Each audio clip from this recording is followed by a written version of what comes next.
पहले ईमेलिंग और email marketing आसान थी, लेकिन जब से एक तो सॉफ्टवेयर की कॉस्ट बहुत ज्यादा हाई हो गई, दूसरा डेटा फ्लैग्ड हो रहा है। जैसे लोग क्या करते हैं कि लिंक्डइन पे मैसेजेस करते हैं, आइदर वो लिंक्डइन से अगर ईमेल आईडी उठा के अगर वो वहां से ईमेल करते हैं, तो इसकी रिलायबिलिटी आज के दौर में कितनी चल रही है। तो हमने चैट जीपीटी से बहुत सारे आइडियाज लिए, कुछ अपने इंप्लीमेंट किए, कुछ चैट जीपीटी ने ऐसे आइडिया दिए शायद हम सोच भी नहीं सकते थे। तो जो यूज केस है ना चैट जीपीटी का, वो बहुत एडवांस, बहुत ज्यादा है। जब आप उनके एक्टिव होने के वक्त पर ईमेल करेंगे तो उनके ईमेल खोलने के चांसेस ज्यादा होंगे। इसके लिए आप उनके लोकेशन के लिहाज से टाइम जोन को ध्यान में रखें। मुझे खुद रिस्पॉन्सेज इस चीज के ऊपर आते हैं। अगर मैं पर्सनलाइज्ड ईमेल भेजता हूँ, कोई पर्सनलाइज्ड प्रॉब्लम को आइडेंटिफाई करके उसको फिर मैं ईमेल करता हूँ, तो मेरे चांसेस बढ़ जाते हैं उसके रिस्पॉन्स के, क्योंकि उसको नाउ पता है कि ये कोल्ड ईमेल नहीं है। कौन कौन से ऐसे तरीके हैं ईमेल मार्केटिंग के कि जिससे हम लीड जनरेट कर सकते हैं। मेरा एक मेंटर है, वो हमेशा कहता है कि यूज योर ब्रेन। 90% इन्फॉर्मेशन हमारे पास होती है अगर हम अपने आप से राइट क्वेश्चन करें at the right time to gain the right answer. अस्सलाम वालेकुम दोस्तों, उम्मीद है आप सब लोग खैरियत से होंगे। Welcome back to my YouTube channel gain with Tahseen. मैं आपका होस्ट तहसीन इस्लाम। आज के जो हमारे गेस्ट हैं वो अरकम अली खान है। आज का जो हमारा टॉपिक है ना वो ईमेल मार्केटिंग पे है। मैंने बड़े स्पेशली गेस्ट को बुलाया है और मैं आज जो डिस्कशन करने जा रहा हूँ, A/B टेस्टिंग क्या इंपॉर्टेंट होती है, अगर आपकी प्रोडक्ट है, सर्विसेज है, तो कितना ओपन रेट आएगा, ठीक है, स्पैम रेशो क्या होता है, हमें डोमेन खरीद लिया हमने, अब उसको वार्म अप क्या होता है। वार्म अप की बातें बहुत आपने देखा होगा चैट जीटीपी पे होती है, या लोग डिस्कशन पे कर रहा होता है यार मेरा डोमेन वार्म अप नहीं। ये सारी चीज़ें हम डिस्कस करना चाह रहे हैं। अगर आपकी अपनी सर्विसेज हैं और आप बेचना चाह रहे हैं तो आप डेटा कैसे निकालेंगे, कोल्ड ईमेल क्या होती है, ठीक है ना, बल्क ईमेल कितनी सेंड करनी चाहिए और कितनी नहीं सेंड करनी चाहिए। ये सारे टॉपिक में मैं आज इनके साथ डिटेल में डिस्कस करने जा रहा हूँ। इनका काफ़ी वास्ट एक्सपीरियंस है, ठीक है, बड़ी बड़ी कंपनीज़ के साथ काम करें। अभी आप डिस्कशन करेंगे तो आपको पता चलेगा किन के साथ काम करते, जिनका रेवेन्यू तकरीबन $25,000 से मतलब कम से कम $25,000 होना चाहिए, तो उनके साथ तो ये काम करते हैं। तो काफ़ी अच्छा वास्ट एक्सपीरियंस है। ये सारी बातें मैं आज इनके साथ डिटेल में डिस्कस करने जा रहा हूँ। अस्सलाम वालेकुम अरकम, कैसे हो? वालेकुम सलाम, अल्लाह का शुक्र, ठीक। तबीयत वगैरह कैसी है? जी अल्लाह का शुक्र। अच्छा, पहला सवाल मेरा तुमसे कि तुमने ईमेल मार्केटिंग, क्योंकि आज का ये दौर चल रहा है, हर कोई फेसबुक एडवर्ड और ये सारी चीज़ों पे कर रहा है, फेसबुक मार्केटिंग को ज़्यादा हमारे पाकिस्तान में प्रेफर दी जा रही है। Then why did you select the email marketing? असल में ईमेल मार्केटिंग में मैं इलेक्ट्रिकल इंजीनियरिंग के बैकग्राउंड से आता हूँ, तो उसके बाद मैंने डिसाइड किया कि मुझे कोई डिफरेंट फील्ड में आना चाहिए। तो बैक इन 2019 में जो एक मेंटोर थे मेरे, कॉपी राइटिंग मेंटोर थे, तो उन्होंने मुझे एक एडवाइस की कि आप उस फील्ड में जाओ जो कि जिसका क्लाइंट रिकरिंग हो। सही है, तो रिकरिंग और ईमेल वो चीज़ है जो हर बिजनेस को चाहिए, बिल्कुल चाहिए, ख़ास तौर पे ई कॉमर्स बिजनेस और कोचेस को। तो पहले स्टार्ट में कोचेस से स्टार्ट लिया था, लेकिन क्योंकि email marketing for e commerce more lucrative है और क्या कहते हैं इसकी नीड मोर है, मतलब बिजनेस के लिए एवरी सिंगल डे, और ये around very from business to business, but around 30 to 50% revenue सिर्फ ईमेल अलोन जो है ना, वो email and SMS alone generate करता है। तो वहाँ से मेरी जर्नी शुरू हुई थी। तो बेसिकली ईमेल मार्केटिंग थोड़ा सा एक्सप्लेन करेंगे, उसमें आप क्या करते हो और कौन से भी आजकल नई टेक्निक्स हैं, क्योंकि लोगों को लगता है कि शायद ये पुराने दौर की कोई चीज़ है, अब व्हाट्सअप आ गया, फेसबुक आ गया, नहीं लगता। लेकिन मैंने भी रिसेंटली भी एक कोर्स बनाया और मैंने उन लोगों को बताया कि ईमेल मार्केटिंग की अपनी वैल्यू है, लेकिन क्योंकि वक्त के साथ चीज़ें अपडेट हो गई हैं, तो अभी करंटली किस चीज़ पर काम कर रहे हो, क्या नया फीचर्स आ गए उसके अंदर? असल में ईमेल मार्केटिंग जो है अब क्योंकि हम डेटा प्राइवेसी के दौर में हैं, तो ईमेल मार्केटिंग अब और ज़्यादा इंपॉर्टेंट हो गई, क्योंकि ना सिर्फ हम सेल्स नहीं करते, ईमेल मार्केटिंग के थ्रू हम डेटा ऑब्टेन करते हैं। फॉर एग्जांपल हम कस्टमर प्रेफरेंसेस को जो है वो बहुत आसानी से जो है वो कैटर कर सकते हैं। हम इस चीज़ का आइडेंटिफाई कर सकते हैं कि कस्टमर आया तो क्यों आया, और प्रोडक्ट अगर नहीं बाय किया तो क्यों नहीं बाय किया। उसके बाद हम उसकी पूरी जर्नी को मैप आउट कर सकते हैं और हर ड्रॉप आउट पॉइंट्स पे हम डेटा कलेक्ट कर सकते हैं, जो कि हम फीड कर सकते हैं अपने CRO को, ताकि वो प्रोडक्ट पेज इंप्रूव करे। फिर हम एड्स मैनेजर को दे सकते हैं ताकि वो एड्स इंप्रूव करे, ताकि CPA कॉस्ट कम हो और ओवरऑल बिजनेस इंफ्रास्ट्रक्चर या मार्केटिंग कोलेटरल इंप्रूव हो थ्रू ईमेल मार्केटिंग।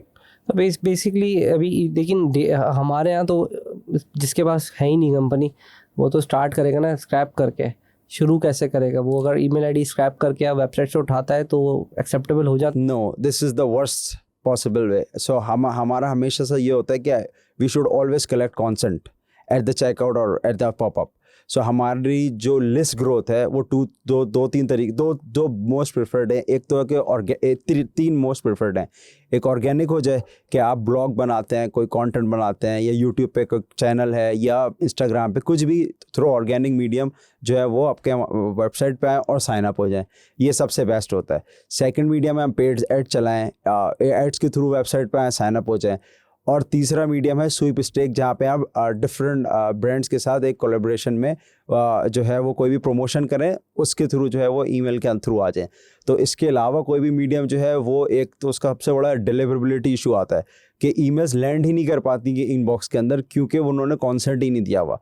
और अब जो है जिस तरीके से हम प्राइवेसी फोकस्ड एरा में आते जा रहे हैं, अब हर ESP जो है ना वो फ्लैग कर देता है, और जब ESP फ्लैग करता है तो जब आपकी डिलीवरेबिलिटी टैंक हो जाती है तो फिर आपका बिजनेस नहीं जनरेट होता और वो फिर नेगेटिव में आप चले जाते हैं।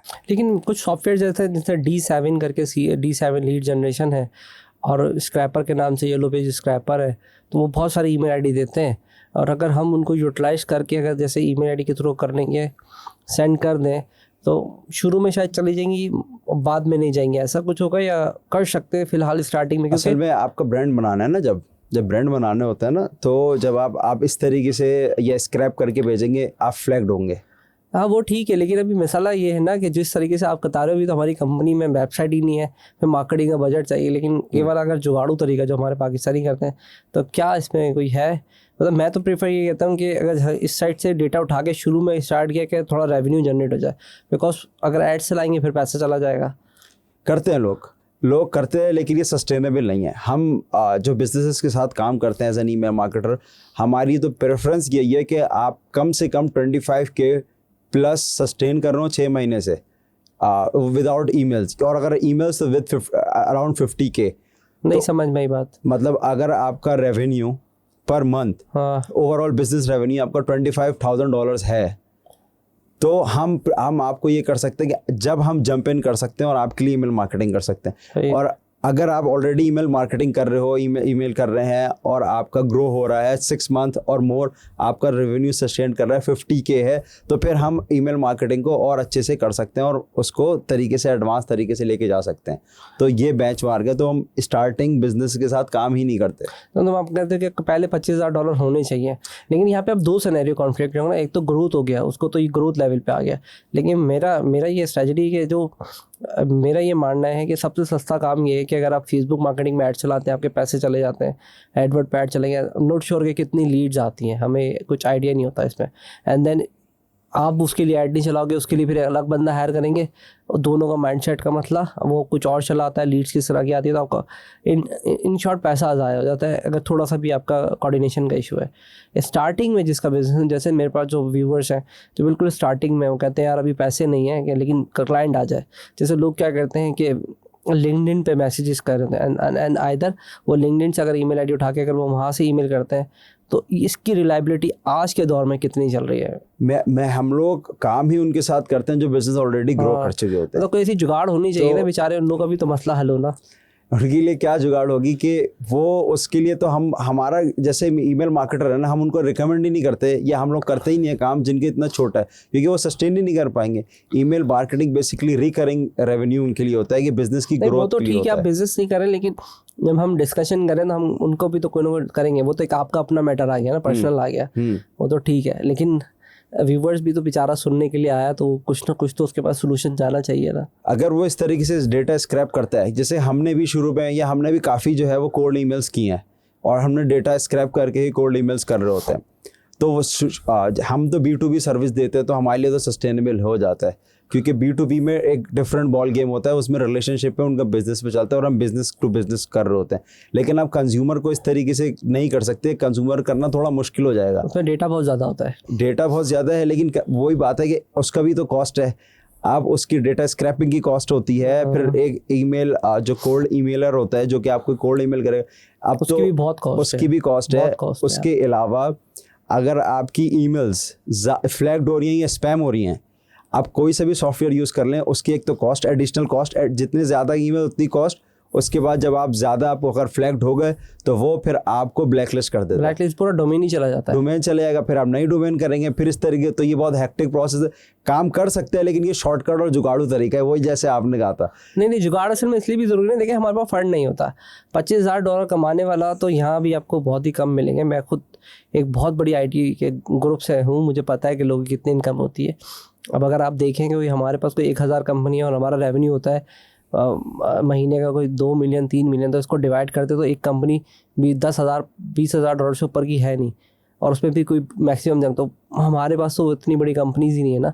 तो अब जिस $25,000 की आप बात कर रहे हो वो तो USA में है। अभी उस क्लाइंट को पकड़ने के लिए भी तो फिर पैसा चाहिए।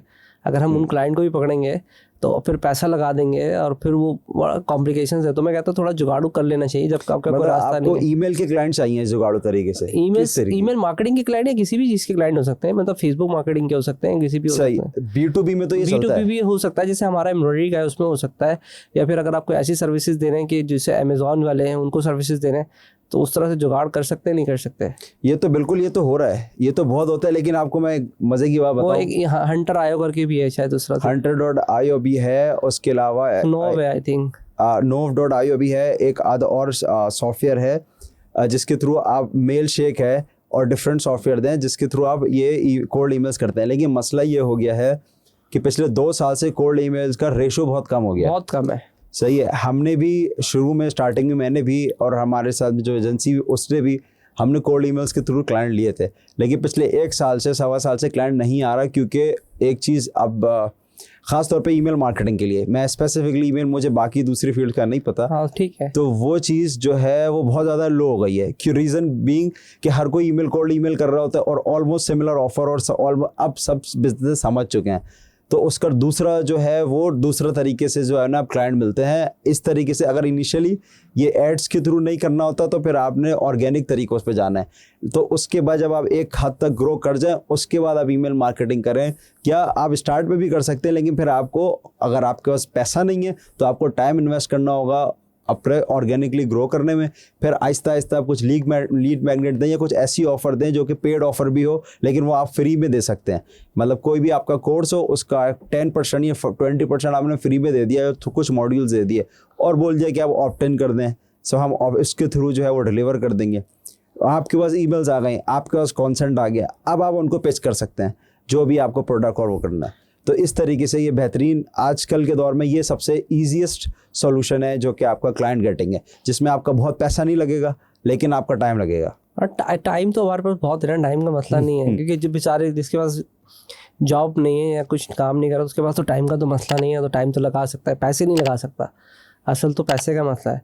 इसके अलावा कोई और तरीका अगर दिमाग में आता हो कि अगर हम ईमेल मार्केटिंग के ही थ्रू, या फिर उसको एक समराइज़ कर लेते हैं ताकि हम नेक्स्ट मूव ऑन अलग टॉपिक पे चलते हैं, ताकि फीचर्स पे चलें, A/B टेस्टिंग पे चलें, सॉफ्टवेयर्स पे चलें। कौन कौन से ऐसे तरीके हैं ईमेल मार्केटिंग के कि जिससे हम लीड जनरेट कर सकते हैं? जैसे कि तुमने एक बात बताई थी, तुमने बताया था कि हम वेब के थ्रू ले सकते हैं, ठीक है ना, हम एड्स चलाएंगे, वेब के ऊपर क्यूरी आएगी, वेब के ऊपर हमने सब्सक्रिप्शन का फॉर्म लगा दिया।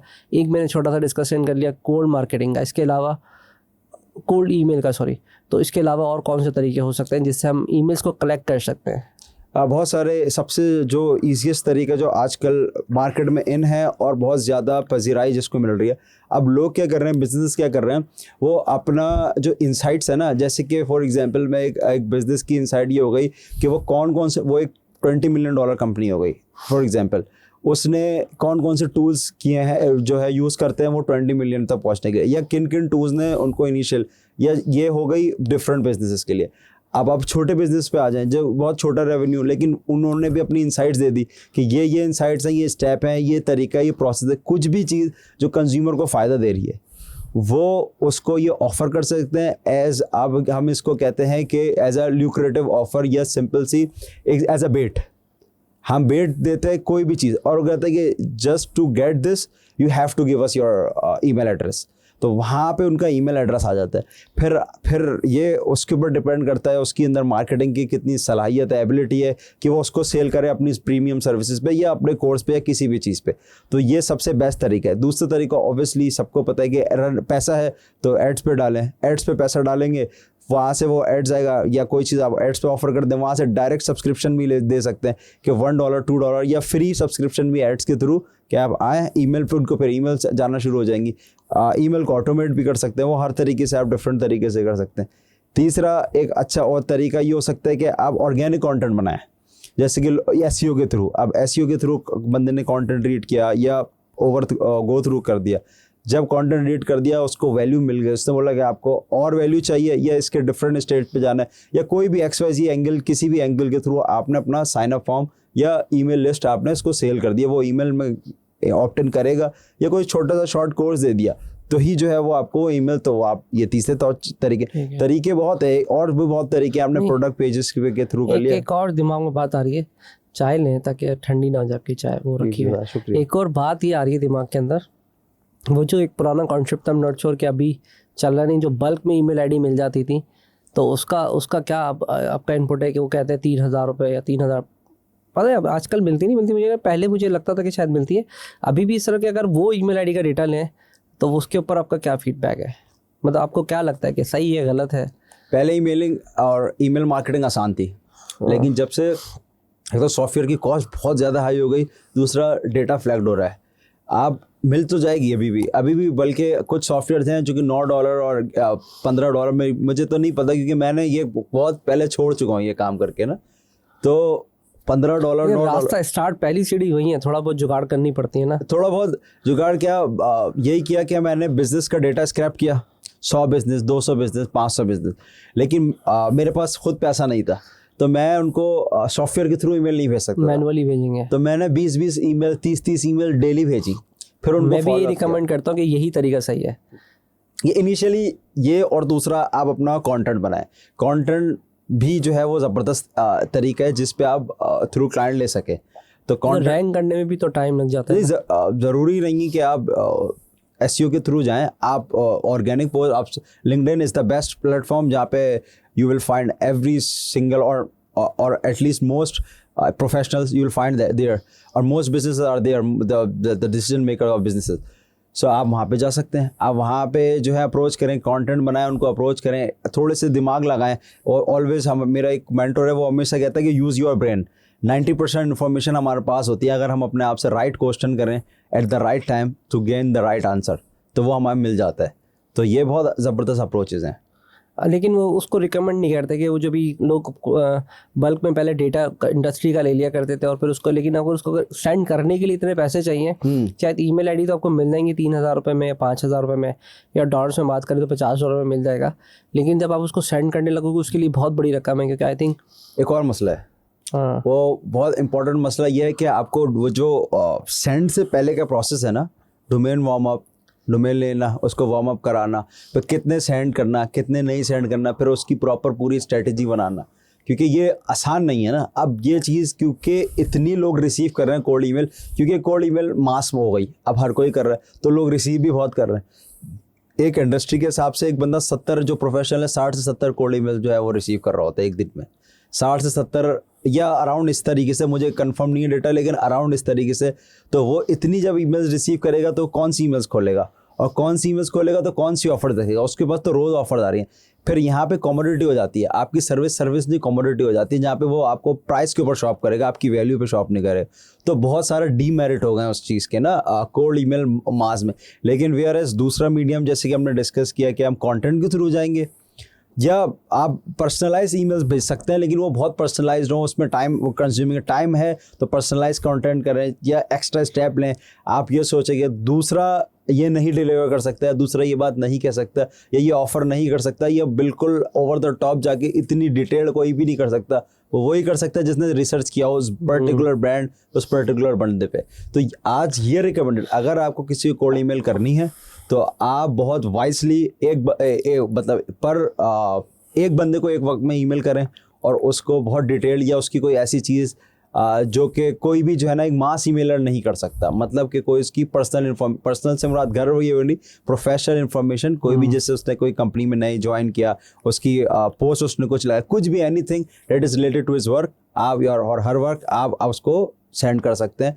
यहाँ पे रेशो ज़्यादा है, मुझे खुद रिस्पॉन्सेज इस चीज़ के ऊपर आते हैं अगर मैं पर्सनलाइज्ड ईमेल भेजता हूँ, कोई पर्सनलाइज्ड प्रॉब्लम को आइडेंटिफाई करके उसको फिर मैं ईमेल करता हूँ तो मेरे चांसेस बढ़ जाते हैं उसके रिस्पॉन्स के, क्योंकि उसको नाउ पता है कि ये कोल्ड ईमेल नहीं है।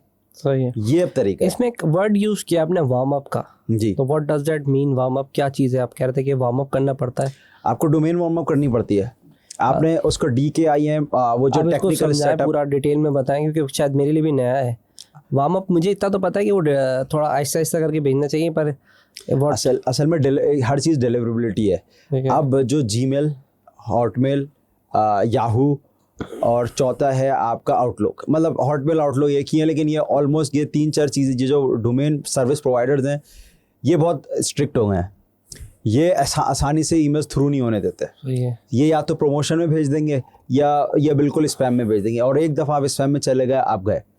तो इसके लिए वार्म अप करना पड़ता है। एक सॉफ्टवेयर है लैमलिस्ट, वो अलग, उसका अलग खर्चा है। वो $50 प्लस जो है ना, वो आपकी इनिशियल डेज के लिए वार्म अप होगा। तो वो आपने वहाँ पे अपनी लिस्ट वार्म अप करनी होती है। उसके बाद आपने उसके लिए जो है डिलीवरेबिलिटी के लिए आपने उसको स्टेप्स जो है ना ऐड करने होते हैं, जैसे कि DKIM, DMARC, ये वो है कि डोमेन की अथॉरिटाइजेशन, ये अथॉरिटाइजेशन और डेटा इनक्रिप्ट, के आपका डेटा सही सलामत वहाँ पहुँच जाए, ये उसकी गारंटी होती है। इसमें DKIM, DMARC, SPF जो है, ये सब आपको चेंजेस करनी, उसके बाद पूरे करने पड़ते हैं। उसके अलावा आपने फिर एक केडेंस होती है, सेंडिंग केडेंस। आप एक साथ नहीं भेज सकते, आपने 20 भेजनी है, 25 भेजनी है, फिर आपने रिस्पांस चेक करना है। तो ये पूरा एक हेक्टिक प्रोसेस है जो कि बहुत टेक्निकल हो जाता है। कहीं कहीं पे आपको नहीं समझ में आएगा कि करना कैसे है, क्या नहीं करना। तो फिर इस वजह से जो है, और फिर प्लस रिस्पॉन्स नहीं आ रहा।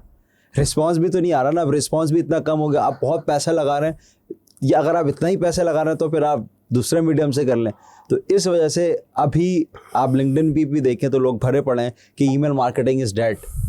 Basically cold marketing is dead. Cold email marketing, जिसको हमने भी स्टार्टिंग में डिस्कस किया, जिस पे हम बल्क डेटा लेते हैं, वो डेड है। वो डेड है, वो डेड हो गई है। सही अल्फाज उसका ये बेसिकली कोल्ड ईमेल मार्केटिंग, जिसमें आप बल्क डेटा लेके करते हैं। क्योंकि अभी भी मुझे रिस्पांस आते हैं, अगर मैं सिंगल बंदे को, एक बंदे को बहुत पर्सनलाइज ईमेल भेजता हूँ, मुझे आज भी रिस्पांस आएगा, क्योंकि वो उसको पता है कि ये मैंने जब हमने वैसे डिस्कस किया था कि वो हमने ऐसे नहीं लिया। तो ये इस तरीके से होता है।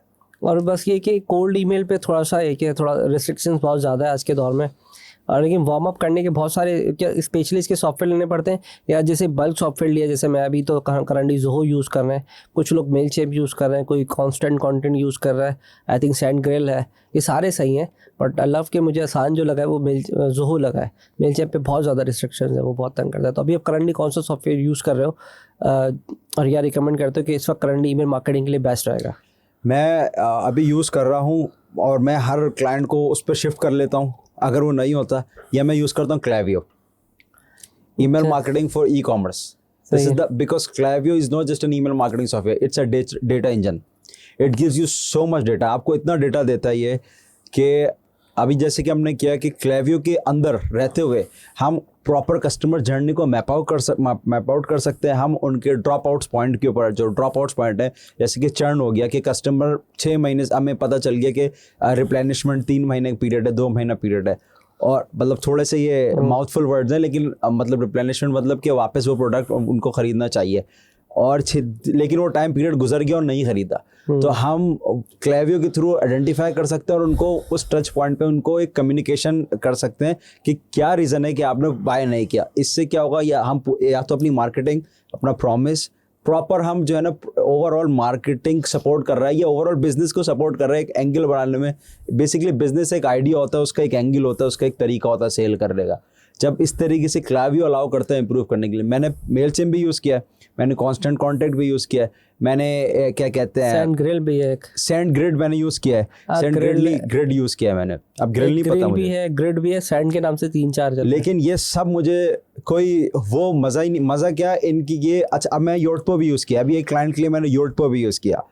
इन सब की बहुत लिमिटेशन है, और Klaviyo बहुत ज़्यादा जो है वो ऊपर जा चुके हैं इन चीज़ में, इस मामले में। एक तो यूज़र फ्रेंडली है, इतना मुश्किल नहीं है, कस्टम रिपोर्ट्स बना सकते हैं। और आप बता रहे हो कि वेबसाइट के साथ भी इंटीग्रेट हो जाता है, आई थिंक ये हर चीज़ के साथ, इवन ज़ोहो के साथ भी इंटीग्रेट हो जाता है ये। सही है, तो ये हर चीज़ के साथ इंटीग्रेट हो जाएगा। पॉपअप, इसके साथ SMS मार्केटिंग भी बहुत आसान। तो मैं कोई Klaviyo का वो नहीं हूँ। SMS तो एक अलग जर्नी हो गया। SMS तो बहुत महंगा US में है। महंगा है, लेकिन करने का तरीका आना चाहिए। महंगा है कि अगर आप वही बात है कि US में अगर आप SMS भेज रहे हैं तो अभी हम लोग अगर भेजते हैं 15,000 रेसिपिएंट्स को, अगर पर SMS जाता है तो वो $150 का जाता है। हाँ ठीक है। सी वो वन सिंगल SMS। तो अगर वही 160 कैरेक्टर के अंदर अंदर, और 160 कैरेक्टर का जैसे ही उसने जो है वो पास किया, तो वो जो है वो डबल कॉस्ट हो जाएगी, वो 2 SMS कॉस्ट। तो SMS कॉस्ट एक्सपेंसिव है लेकिन बहुत इफेक्टिव है, क्योंकि आप जितने को भेजेंगे ऑलमोस्ट सब पढ़ रहे होते हैं, तो आपने बहुत स्ट्रेटेजिक होना पड़ता है। तो email and SMS goes hand in hand. और ये भी वो क्लेवर जो आप सॉफ्टवेयर बता रहे हो उसमें ही ये ऑप्शन है, दोनों ऑप्शन है उसके अंदर। ये है, लेकिन मैं क्लेवियो के SMS को वो नहीं करता प्रेफर्ड मैं करता हूँ पोस्टस्क्रिप्ट और दूसरा योटपो, क्योंकि ये एक अच्छा क्योंकि इनकी एक्सपर्टीज SMS में ज़्यादा है, ये ज़्यादा लेवरेज करते हैं, ज़्यादा डेटा प्रोवाइड करते हैं। क्लेवियो की एक्सपर्टीज ईमेल मार्केटिंग में, वो ईमेल मार्केटिंग का डेटा इंजन है, ये SMS की डेटा इंजन है। तो एक और जर्नी खुल गई है इस SMS वाली। अगर SMS की बात करें तो क्लाइंट तो नॉर्मली सिर्फ ईमेल देता है आपको, हम ईमेल पे ही कंसिडरेशन, हम ईमेल और SMS दोनों लेते हैं। जब वो प्रोडक्ट जो है वो पेज को जो है वो चेकआउट कर रहा होता है, नीचे उसमें लिखा होता है कि SMS, उनका नंबर भी ले रहे होते हैं, और छोटा सा लिखा होता है कि अगर आप SMS देते हैं तो हम आपको मार्केटिंग ईमेल भी देंगे, भेज सकते हैं अगर आपका कॉन्सेंट है। वो चेक ऑफ कर दें तो नहीं, हम नहीं भेजेंगे। और दूसरे 2-4 बहुत थ्रू आउट जर्नी हम SMS अगर डेटा निकालना चाहिए नहीं, ये SMS तो बिल्कुल ही नहीं। SMS में तो आप, क्योंकि बहुत महंगा है और ये निकलता भी नहीं इतने आराम से। निकल भी जाए कुछ सॉफ्टवेयर्स होते होंगे जो कि SMS निकाल लेते होंगे, लेकिन ये और रिस्ट्रिक्शंस है। ये एरिया टू एरिया भी डिपेंड करता है, US के अंदर हर स्टेट के अंदर भी डिपेंड करता है। इवन आप सम कंट्रीज़ के अंदर जो मेरे ख्याल से वो कौन सी क्लास, स्कैंडिनेवियन कंट्रीज़ में कुछ कंट्रीज़ में आप SMS भेज भी नहीं सकते भले आपको कॉन्सेंट भी हो। तो और ईमेल भी, अगर आप ईमेल भी कर रहे हैं तो कुछ स्कैंडिनेवियन कंट्रीज़ में आप कोल्ड ईमेल कर भी नहीं कर सकते। सही। तो बहुत रिस्ट्रिक्शन आ जाती हैं यहाँ पे। अच्छा, जो ईमेल मार्केटिंग करते हैं, ईमेल ChatGPT से लिखवा सकते हैं या? बिल्कुल लिखवा सकते हैं। वो चल जाती है? वो जैसे चल नहीं जाती, उसके लिए एक एक्सपर्ट चाहिए होता है। जैसे कि मैं हूँ कॉपीराइटर, मैंने स्टार्ट की थी कॉपीराइटिंग से, तो मैं अपने क्लाइंट के लिए लिखता हूँ ChatGPT से भी, और डिफरेंट मेरे और पेड सॉफ्टवेयर्स भी हैं। ChatGPT मैंने पेड यूज़ किया हुआ है, तो उससे क्या होता है, मुझे बहुत सारा डेटा बहुत जल्द मिल जाता है, आइडिया अच्छे देता है, आइडिया अच्छे मिल जाते हैं, मुझे एंगल अच्छे मिल जाते हैं। मैं 3-4 ईमेल बना लें या जिस तरीके से ही मैंने किया, उसके बाद मैं खुद बैठता हूँ, क्योंकि मैं खुद ईमेल कॉपीराइटर हूँ। क्योंकि उस ChatGPT को ब्रांड स्पेसिफिक्स नहीं पता जो मुझे पता है।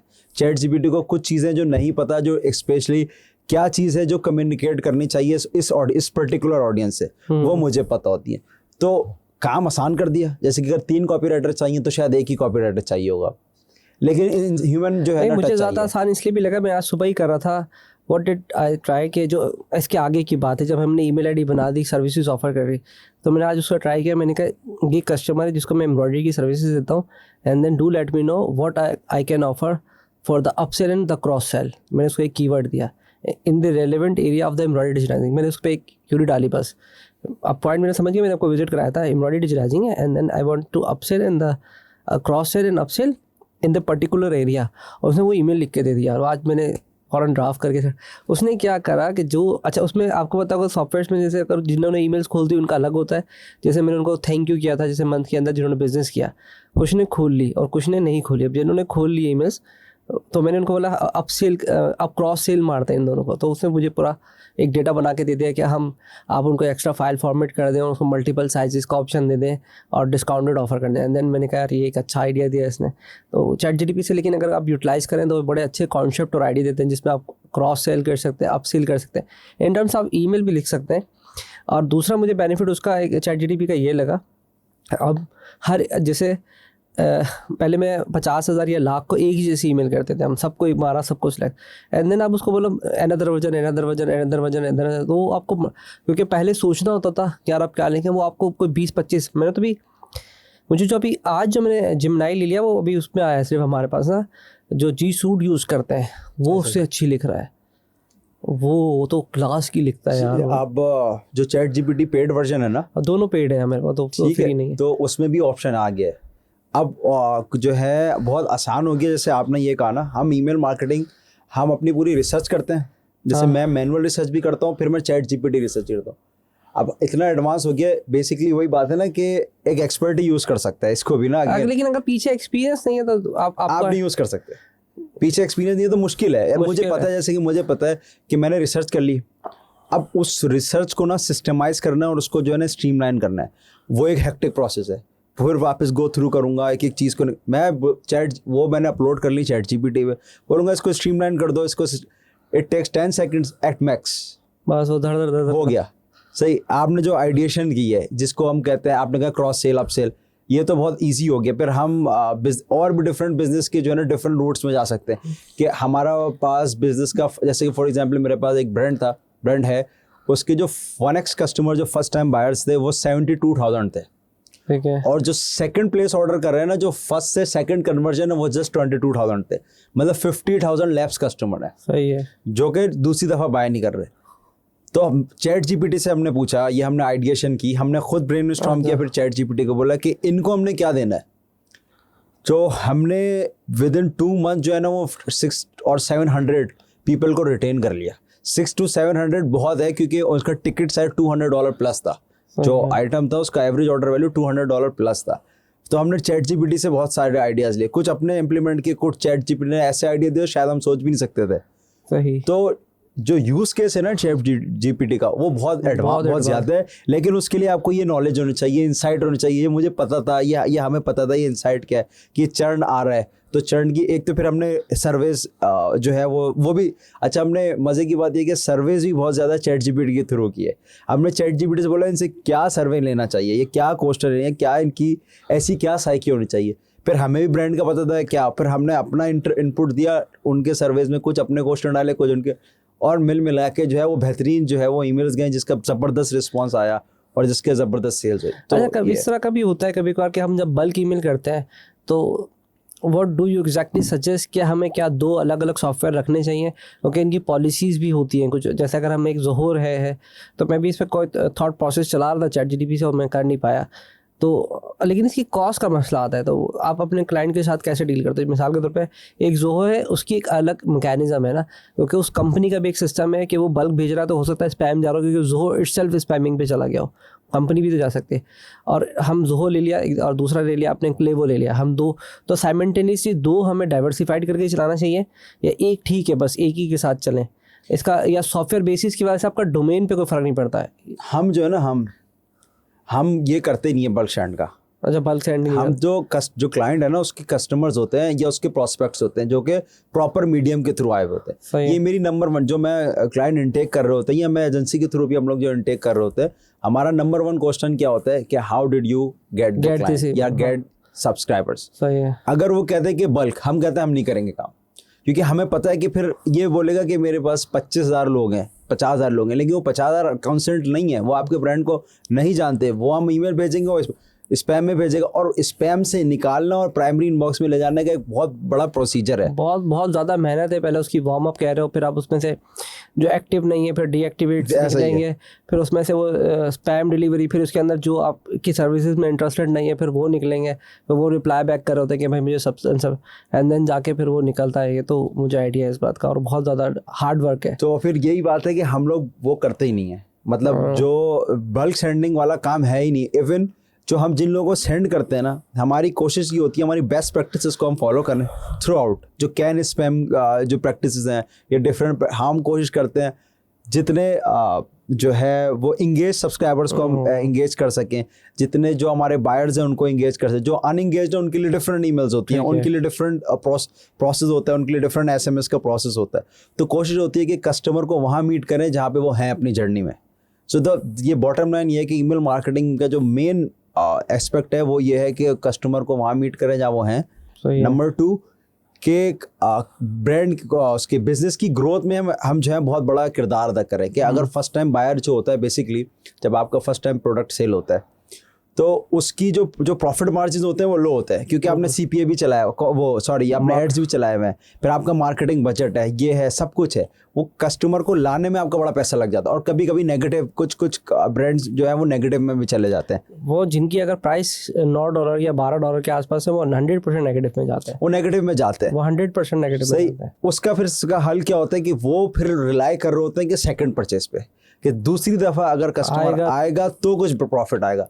वहाँ पे हमारी वैल्यू बहुत बढ़ जाती है कि वो एक दफ़ा कस्टमर ने जो है वो ख़रीद लिया, अब ये दूसरी दफ़ा ख़रीदे, ये तीसरी दफ़ा ख़रीदे, ये ब्रांड का लॉयल बन जाए, ये हमारी obviously provided that product should deliver on the promise. ऐसा नहीं है कि प्रोडक्ट ज़ीरो है, नहीं, वो सर्विस और क्वालिटी भी आपकी मैटर करती है। ये बहुत बहुत इंपॉर्टेंट है। अगर आपका प्रोडक्ट अच्छा है, जानदार है और हमने देख लिया कि डेटा के थ्रू के लोगों को जो आप प्रॉमिस कर रहे हैं वो डिलीवर हो रहा है, तो ही हम जो है वो सेकंड स्टेप कर सकते हैं, आपके लिए कुछ कर सकते हैं। सर आप 1000 ईमेलें करते हैं वो नहीं लेता, वो नहीं लेंगे, तो ये है। अच्छा, मुझे एक सवाल ये है कि कुछ लोग कहते हैं, तकरीबन मैंने एक ईमेल मार्केटिंग कोर्स भी यूडेमी से देखा था पूरा, तो वो कहता है कि आपका अगर 100 ईमेल हम भेज रहे हैं तो उसमें से तकरीबन आपका 25% ओपन रेट आना चाहिए। अगर वो नहीं आता तो इसका मतलब आपकी लिस्ट में मत है।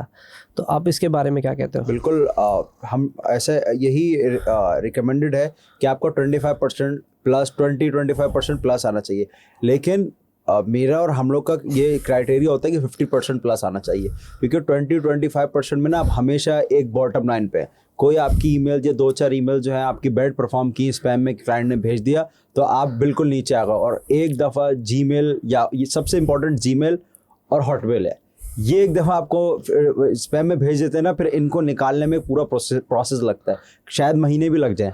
अच्छा, तो इस वजह से क्या प्रोसेस, क्या मतलब क्या है, क्या करना पड़ेगा? इसके लिए प्रोसेस है बहुत। अब ये बहुत जो है ना बात जो है वो बहुत नीच जा रही है कि इसके अंदर प्रोसेस में ये हो जाता है कि आपने उनको कंटेन करना पड़ता है, कि आप किसी भी आपने देखना पड़ता है कि आप कोहोर्ट्स में कंटेन करते हैं। बेसिकली 30 डे का पीरियड हो गया, 60 डे का पीरियड, 90 डे का पीरियड हो गया।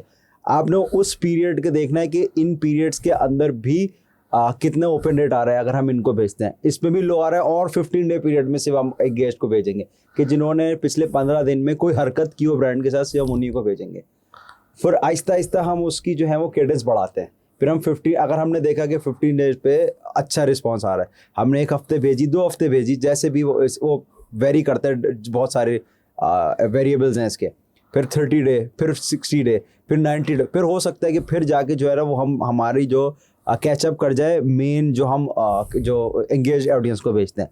तो ये प्रोसेस होता है। तो फिर जो नहीं ओपन कर रहा था वो क्या करते, फिर आपको डिलीट कर देते हैं या फिर उसको अपनी लिस्ट से हटा देते? नहीं, ज़रूरी नहीं है कि वो ओपन इसलिए नहीं कर रहा कि वो नहीं करना चाहता। 2 वजह है ना, हो सकता है कि उसके पास शो ही नहीं हो रहा, स्पैम में जा रही है, प्रमोशन में जा रही है। क्योंकि मैं खुद प्रमोशन की ईमेल नहीं देखता, जो प्राइमरी इनबॉक्स में आएगा उसी को देखूँगा। स्पैम तो शायद महीनों में कभी देखा होगा तो देखा होगा। तो ये बहुत इंपॉर्टेंट है कि प्राइमरी इनबॉक्स में लैंड करनी चाहिए। और क्लिक रेशो आना चाहिए। क्लिक रेशो भी इंपॉर्टेंट है, वो ऑफर के ऊपर डिपेंड करता है कि आपकी ऑफर क्या है। क्लिक का ताल्लुक लैंड करने से नहीं है, क्लिक का ताल्लुक लैंड करने से नहीं है, क्लिक का ताल्लुक है कि आपकी ऑफर क्या है। आपकी ऑफर अच्छी है तो क्लिक करेगा। हम बहुत सारे वेरिएबल्स होते हैं जिसको हम देख रहे होते हैं कि वेबसाइट पे ट्रैफिक कितना गया, फिर उससे प्रोडक्ट कितने लोगों ने खरीदा, कितने लोग वेबसाइट पे से ब्राउज करके चले गए, कितने लोगों ने ऐड टू कार्ट किया, कितने ने चेकआउट किया। तो ये सारी चीज़ें हमें बताती हैं कि हमारी ऑफर कितनी जानदार थी और यह प्रोडक्ट पेज कितने जानदार थे। या फिर अगर सर्विस सेक्टर के लिए तो ये लॉजिक नहीं लगेगी ना। सर्विस सेक्टर, मिसाल के तौर पे जो सर्विसेज दे रहे होते हैं उनका तो चेकआउट का प्रोसेस ही नहीं होता, वो तो बेचारे ईमेल आते हैं और सर्विसेज, तो फिर वो तो बेचारे सब, जैसे मैं खुद इटसेल्फ, तो हम तो सिर्फ इसी पे डिपेंड कर रहे होते हैं कि या तो ऑर्डर कर ईमेल का रिप्लाई बैक कर देगा या फिर, क्योंकि ये वाले प्रोसेसेस तो नहीं होते। तो कभी फिर उसका दूसरा तरीका है, जब आप सर्विस बेच रहे होते हैं, आप एक नंबर 1 चीज़ करते हैं कि आप उनको बुक कॉल कराते हैं। सही है, कैलेंडली या डिफरेंट प्लेटफॉर्म पे आप बुक का कॉल कराते हैं कि हमसे कॉल करो। और रिकमेंडेड भी है कि अगर आपका प्राइस पॉइंट किसी भी सर्विस का, ये प्रोडक्ट का नहीं, सर्विस का $1,000 से ऊपर है, तो आप जो है वो डायरेक्ट ऐसे नहीं सेल करें। मतलब आप कॉल पे लें, उसको एक्सप्लेन करें, उसके साथ क्यूरीज होंगी उसको सॉल्व, क्योंकि $1,000 यूएस में भी एक बड़ा अमाउंट है एक साथ पे करने के लिए ना। तो ये रिकमेंडेड है। और दूसरा तरीका होता है कि रिस्पॉन्ड करें। आप क्लाइंट ईमेल में लिखें कि आप हमें रिप्लाई करें, reply back to this email to get something discount और सम, या to discuss something, reply back to this email, और if you are interested just and reply without. पहले मैं नहीं करता था, अब तो चैटजीपीटी भी मुझे खुद ही कर देता। अब तो मेरे ख्याल से वो मेरे ये ईमेल जो है ना आसान हो गई हैं। ये पहले मैं नहीं चला रहा था, आज सुबह भी उसने मुझे 3 जब मैं ऐसे ईमेल बना रहा था, उसने कहा 3 कॉल ऑफ एक्शन दे आप उसमें, एक तो डिस्काउंट कर दिया, एक अर्जेंसी दे दें कि इस तारीख तक का ये तुम्हारे पास है, थर्ड उसने कहा बुक अ कॉल। तो ये हालांकि ये मैं नहीं करता था। और ये मैं तो बताऊँ, मुझे चैट जीटीपी नहीं दिया, मैं जिमनाई यूज़ कर रहा था पेड, अभी नया लोगों ने लॉन्च किया, अभी वो उस पर चल रहा है, टेस्ट एंड ट्रायल पे चल रहा है, सिर्फ जी शूट वाला को दिया है। तो मैंने कहा ये इसने थोड़ा सा और अच्छा किया ऑप्शन, ये अर्जेंसी क्रिएट कर रहा है। और उसने बोला 3 चीज़ें कमर्स का हम इस पर अर्जेंसी कर दें। एक तो स्टार्टिंग में लिख दिया कि भाई ऑफ़र कर दी 10% ऑफर, एंड देन अर्दन करा कि भाई इस तारीख तक है, यानी कि 3 दिन तक है, 4 दिन है, एंड देन उसने कहा बुक अ कॉल, और मतलब 4-5 तरीके उसने डाल दिए थे, एंड छोटा मोटा उसने एक्सप्लेन करा चीज़ों को, क्योंकि मैं अपसेल पे ही काम कर रहा था। एंड देन उसने फिर एम्ब्रॉयडरी डिजाइनिंग का उसने कन्वर्टर बनाया उसका। तो मैंने कहा यार ये तो इतना तो मेरा दिमाग भी ना चले। तो वो एक बहुत, लेकिन तो अभी सर्विस सेक्टर में जैसे मेरा जो बेसिकली पॉइंट था आपसे वो हम एक डिस्कस करने लगे, तो सर्विस सेक्टर वाले के पास ये पॉइंट नहीं होता ना कि वो 2 चेकआउट के ऑप्शन पे जाए, तो वो फिर इसी पे रिलाई करना पड़ेगा कि परसेंटेज उसकी क्या आ रही है। मेरे पास भी 35-40 की परसेंटेज तो आती है, ओपन रेट आता है। असल में जो सर्विसेज वाले होते हैं ना, इनके लिए ओपन रेट से ज़्यादा दूसरी चीज़ मायने करती है। बुक कॉल कितनी हुई, ये रिप्लाई कितना, ये तो डाला ही नहीं कभी, अभी मेरे पास तो कल ही पता चला है बुक कॉल, क्योंकि $9 या $12 की सर्विसेज पे आप क्या बुक कॉल कराएंगे? नहीं, उस पर बुक कॉल नहीं कराएं। अगर आपकी ये सर्विस है तो बेस्ट ऑप्शन आपने ये देखनी है कि हम असल में जब कोल्ड ईमेल जब मैं करता था बैक इन द डेज, तो मेरी ये कोशिश होती थी, जो मैंने कोर्सेज भी किए, मेंटोर ने भी मुझे बताया कि ये कोशिश हो कि वो चीज़ ऑफर करो जो मार्केट ऑफर नहीं कर रही, और the offer should be enticing enough so that they can respond. Enticing offer इधर जो सर्विसेज जो छोटे लो टिकट या हाई टिकट के लिए भी सर्विस, और जो मार्केटिंग मैसेज है ना, जो आपकी एक ऑफर है जो 2 लाइनों में आएगी, आपके इंट्रोडक्शन के बाद जो 2 लाइनों में ऑफर आएगी ना कि we do this by this through this at this cost, या आप अगर कॉस्ट भी एक्सप्लेन कर रहे हैं तो वो कॉस्ट भी लिख दें, या आप डिस्काउंट कुछ भी, आपकी ऑफर इतनी कंपेलिंग होनी चाहिए कि कोई और ऐसी ऑफर ना। अच्छा, इसमें ए बी टेस्टिंग का भी कॉन्सेप्ट होता है, उसको कैसे एक्सप्लेन करेंगे आप? बहुत वास्ट है ये टॉपिक ना, in itself is a quite vast topic, because क्योंकि ए बी टेस्टिंग जो है ना इज के प्रैक्टिसेस बहुत है और यूज़ केसेस बहुत हैं, लेकिन अभी जो मेरा एनालिसिस और जो मेरी एक्सपीरियंस के थ्रू ए बी टेस्टिंग का सबसे पहले आपने अपनी ऑफर को ए बी टेस्टिंग करना चाहिए।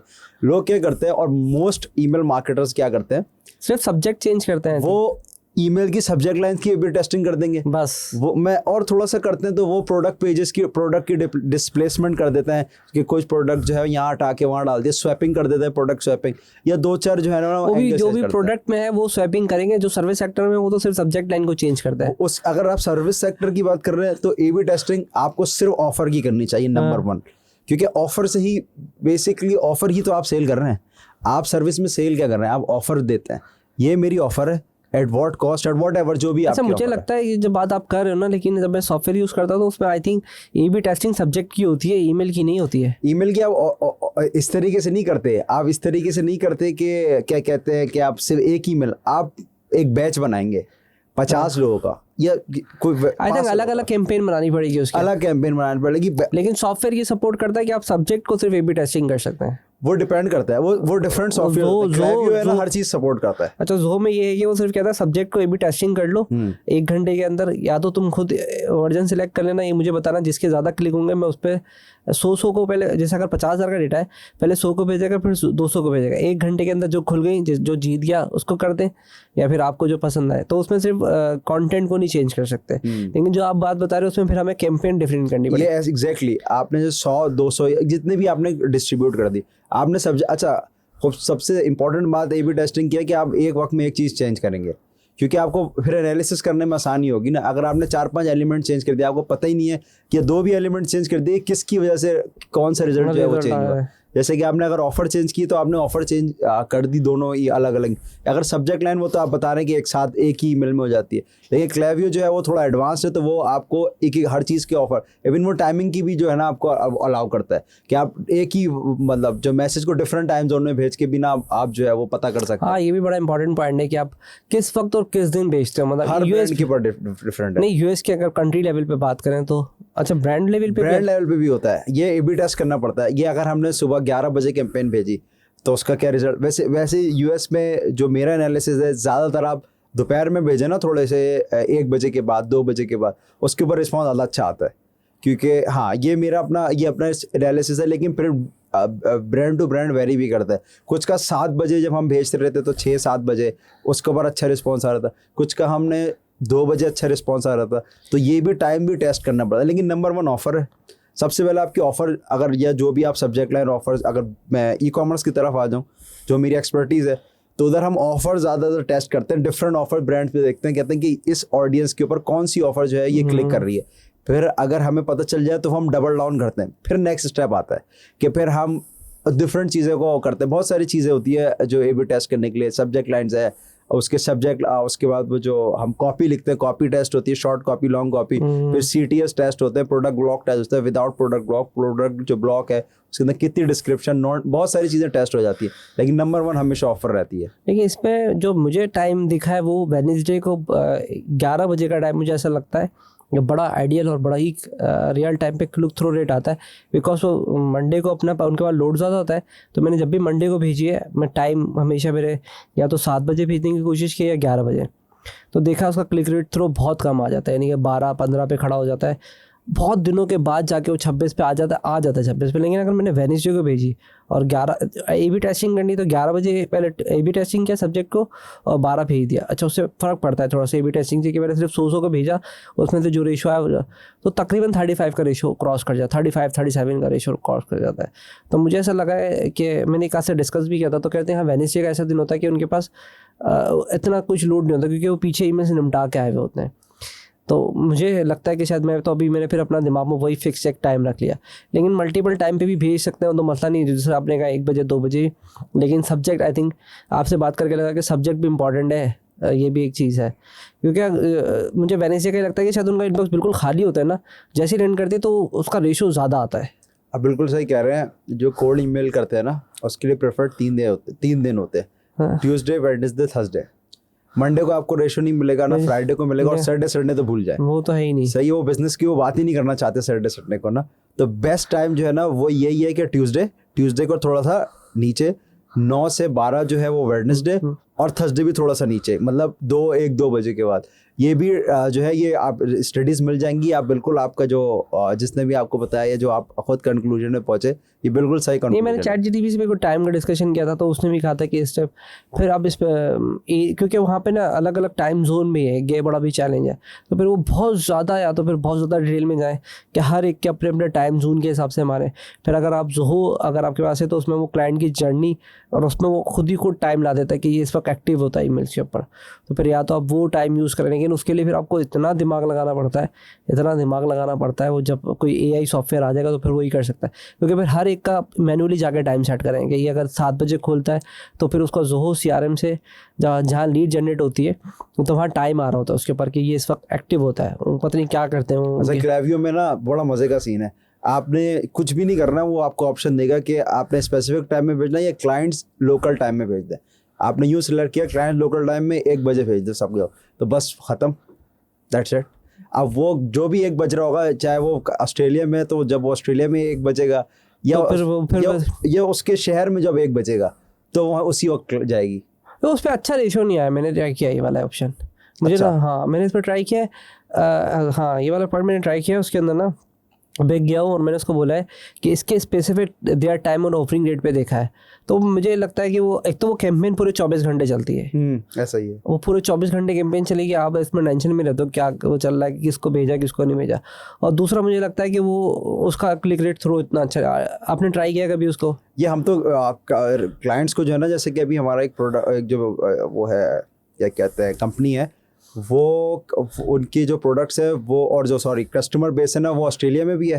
जो मैंने आपको एग्जांपल दी ना, उनके ऑस्ट्रेलिया में भी है, जर्मनी भी है, UK भी हमारे है, साथ भी सर्विस वालों के साथ भी है। तो वो हम लोग को तो ये रिकमेंड वो यही करते हैं कि आप एक टाइम पे भेजो सबको। तो वो क्या होता है, हमने जो ईमेल एक टाइम यानी उनके टाइम पे, उनके एक टाइम पे, जैसे कि हमारा जो बेस्ट टाइम है ना वो 1 से 2 बजे दोपहर का, जो हमने ये भी टेस्ट किया, तो हमने 1 बजे आज सुबह ही मैं ईमेल स्केड्यूल करके आया हूँ, आज जाएगी 1 बजे जो है उनकी अपने रात के 1 बजे, अभी के 1 बजे, दोपहर के 1 बजे। हाँ तो फिर वो चल गई होगी।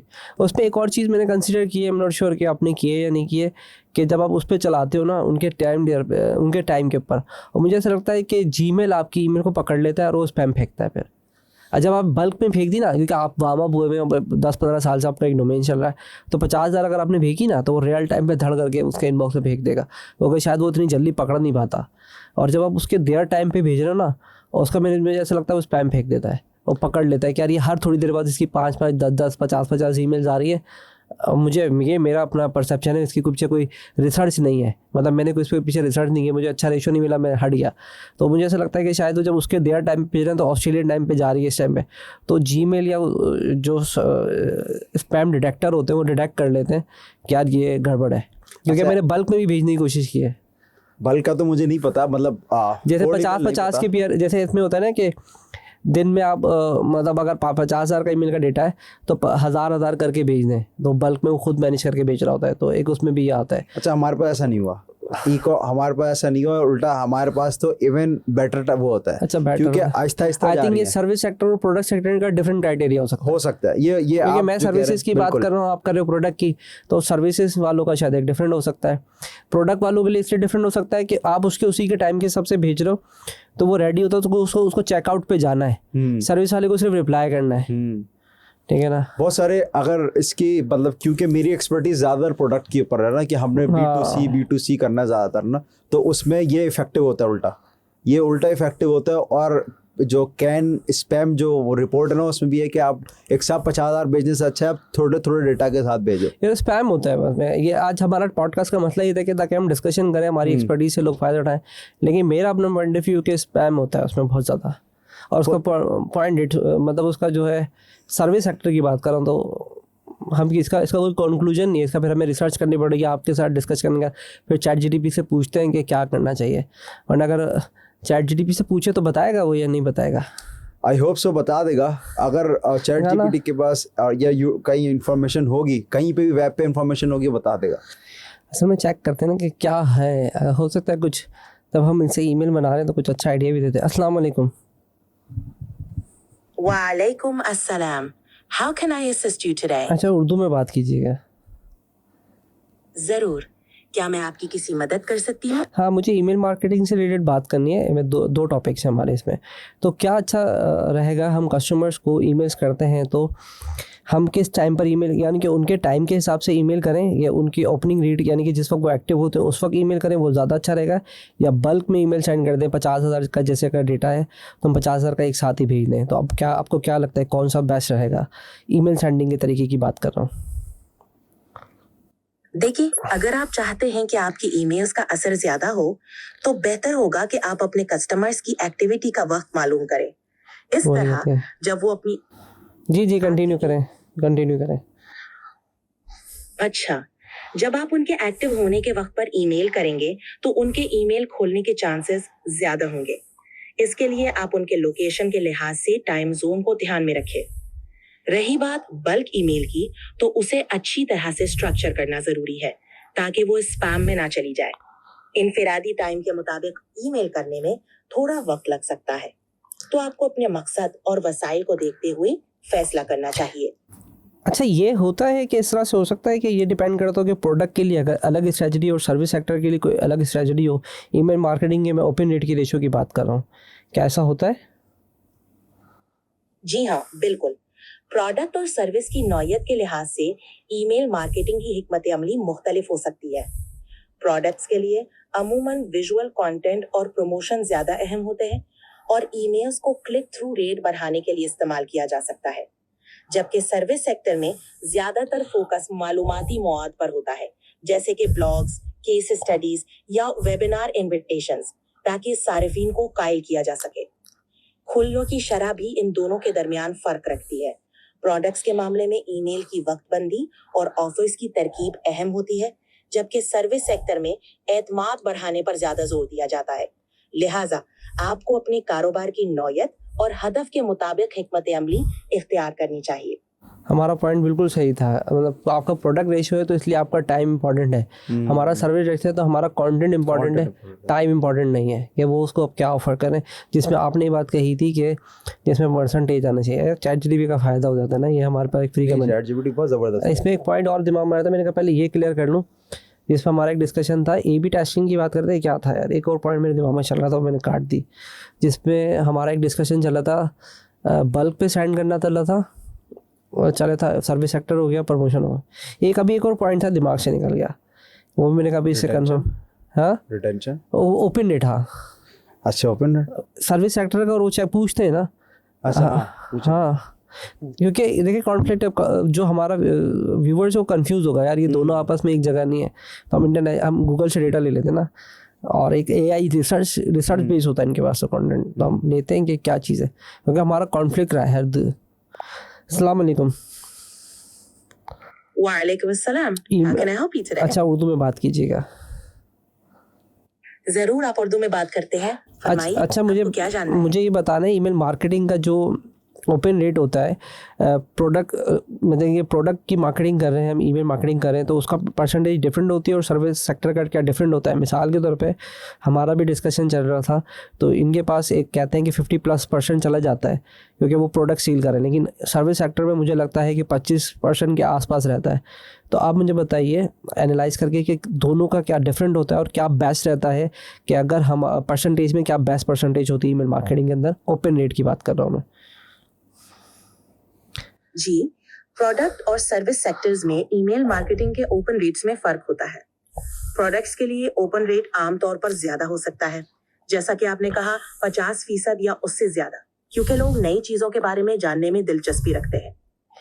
जबकि सर्विस सेक्टर में ओपन रेट अमूमन कम होता है, तकरीबन 20 से 25%, क्योंकि यह अक्सर पहले से मौजूद ग्राहकों या दिलचस्पी रखने वालों को खिदमात पेश करने से मुताल्लिक होती है। ईमेल मार्केटिंग में अच्छे ओपन रेट का इंहिसार मुख्तलिफ अवामिल पर होता है, जैसे कि सब्जेक्ट लाइन की कशिश, ईमेल लिस्ट की क्वालिटी और मवाद की मुवाफकत।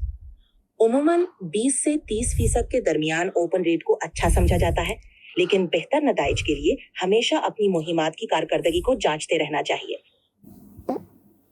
हाँ, ये जो कॉन्फ्लिक्ट था सिंगल कर देखिए, और मेरा रेशो सही है, मेरा तो फिर बहुत अच्छा है, 35-40 तक भी चला जाता है सर्विस सेक्टर के ऊपर, मतलब अच्छा चल रहा है। सर्विस सेक्टर पर ना डिपेंड करता है कि आपकी ऑफ़र क्या है, और वही बात सारी चीज़ जो है ना जाती है कि ऑफ़र पे आप सब्जेक्ट लाइन लिख कैसे ना। जो मेरा एक्सपीरियंस रहा है ऑफ़र के लिए कि सब्जेक्ट लाइन अगर जितनी प्रमोशनल होगी ना उतनी नहीं खुलते, उतना कम रेशो है। जितनी प्रमोशनल होगी क्योंकि, और जितनी ही पर्सनलाइज्ड होगी कि जिसको उसको लगेगा यार ये कुछ है, कुछ इसके अंदर कुछ मवाद है जो कि शायद मेरे इंटरेस्ट के लिए, या कुछ है जिसमें मैं इसको खोलना चाहिए मुझे, तो वहाँ पे होता है। अच्छा, रीज़न ये है कि प्रोडक्ट बेस की ओपन रेट अच्छा होता है और सर्विस का थोड़ा कम होता है। प्रोडक्ट जैसे उसने कहा कि प्रोडक्ट बेस में कंपनी को ऑलरेडी नोन होता है, अगर जैसे कि किसी कंपनी के नाम से ईमेल आती है तो उसको पता है कि यार मैं तो सब्सक्राइब किया हुआ और I always look forward to, तो फिर वो चेक करेगा कि ईमेल्स क्या है, क्या रीज़न है। लेकिन सर्विस के लिए अगेन वो आउट ऑफ द ब्लू आती है, तो सर्विस की ईमेल्स की इतनी अच्छी ओपन रेट होना ये डिपेंड करता है कि कोल्ड ईमेल की स्ट्रेटजी क्या है और उसका सब्जेक्ट लाइन क्या है, उसमें सबसे नंबर 1 है, और फिर सेकंड ऑफर क्या है। और जैसे वो हमारा ये बात का भी कंक्लूजन निकल गया कि अगर प्रोडक्ट सेक्टर है तो उसका इंपॉर्टेंट है कि 50+ आना चाहिए, क्योंकि ज़रूरी नहीं है 50+ आना चाहिए, लेकिन कोशिश ये होनी चाहिए, हमारी कोशिश होती है कि 50 तक, क्योंकि उसको नई प्रोडक्ट बेच रहा है ना, उसको कुछ ऑफर कर रहा है तो लोगों का इंटरेस्ट होना चाहिए।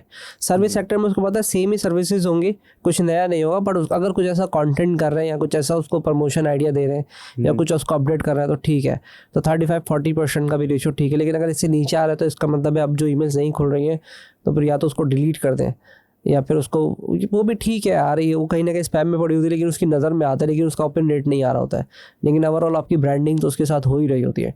जो मैंने भी देखा है कि अगर 50,000 का अगर आप 40-35 रेशो देखते हो 10,000 के आसपास आता है, और जब लाख के ऊपर अगर देखते हैं तो 20-22 हज़ार का आता है सर, लेकिन देखने में बहुत बुरा लगता है यार, 1 लाख ईमेलें भेजी है सिर्फ 20,000 लोगों ने देखी है। लेकिन ये इंटरनेशनली रेशो है। ये डिस्कशन इसलिए ज़रूरी है कि लोग डीमोटिवेट हो जाते हैं, अब 100 ईमेल करें यार एक भी रिप्लाई नहीं आया, भाई नहीं आएगा, हम यार वैसे भी कोल्ड ईमेल का जो रिस्पॉन्स रेट है 1% है, 1% भी नहीं है। मैं तो कहता हूँ 500 पे 2% 3 रख लें बस आप, रिस्पॉन्स रेट आप 500 ईमेल्स करते हैं एंड देन वुड बी 3। कोई ऐसी कोई बात, क्योंकि अभी तो मुझे ऐसा लगता है कि लंबी चली जाएगी पॉडकास्ट, लेकिन हमें टाइम भी है क्योंकि वो लोग देखेंगे ना, लंबी चौड़ी पॉडकास्ट है तो फिर देखते नहीं है, तो हम इसको घंटे के अंदर कोई ऐसी बात को डिस्कस करना चाहते हो, कोई ऐसी बात जो मैंने ईमेल मार्केटिंग की कोई सवाल नहीं किया, कोई ऐसी सजेशंस फॉर द व्यूवर्स आप उनको देना चाहते हो कि इन चीज़ों को फॉलो करें। सबसे पहले इंपॉर्टेंट है कि ईमेल मार्केटिंग का मकसद, कि ईमेल मार्केटिंग क्यों की जाती है और ईमेल मार्केटिंग के बिजनेस में क्या इंपॉर्टेंस है। तो सबसे नंबर 1 चीज़ जो है, जो हमें ऑलरेडी डिस्कस कर चुके हैं या थोड़ा सा हमने टच किया है, लेकिन उसको थोड़ा सा उस पर डिटेल में जाके बात कर लेते हैं कि ईमेल मार्केटिंग के थ्रू आप बिज़नेस के जो मार्केटिंग कोलेटरल है ओवरऑल बिज़नेस को हम इम्प्रूव कैसे कर सकते हैं। बेसिकली ईमेल मार्केटिंग या एसएमएस मार्केटिंग, हम इसको इन पेयरिंग देखते हैं, एज अ पेयर देखते हैं हम उसको ना।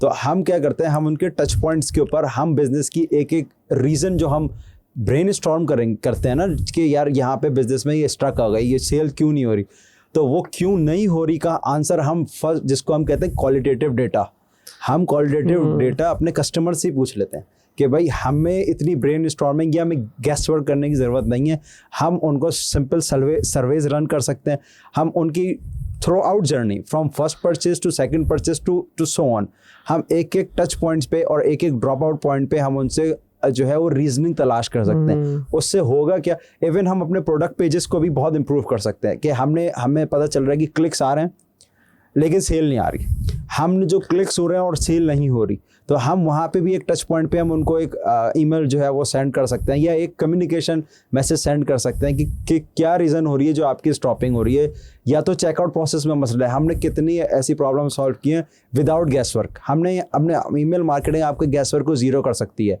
उससे ब्रांड के लिए बहुत फ़ायदा होगा उससे। और हमने अभी जैसे कि एक ब्रांड था, उसके लिए हमने आइडेंटिफाई किया कि कस्टमर बाय नहीं कर रहा, फर्स्ट टाइम भी नहीं बाय कर रहा, वो ईमेल भी ले रहा है, उसको हम इंसेंटिव भी दे रहे हैं। फिर हमने रन किया कि क्या रीज़न है कि आपका कस्टमर बाय नहीं कर रहा, तो हमें 2 रीज़न पता चले कि एक कस्टमर समझता था कि इनके प्राइस ज़्यादा हैं, ये प्रीमियम प्राइस है, और दूसरा रीज़न हमें पता चला कि कंपेटिटर्स के साथ इनको कंपेयर करता था।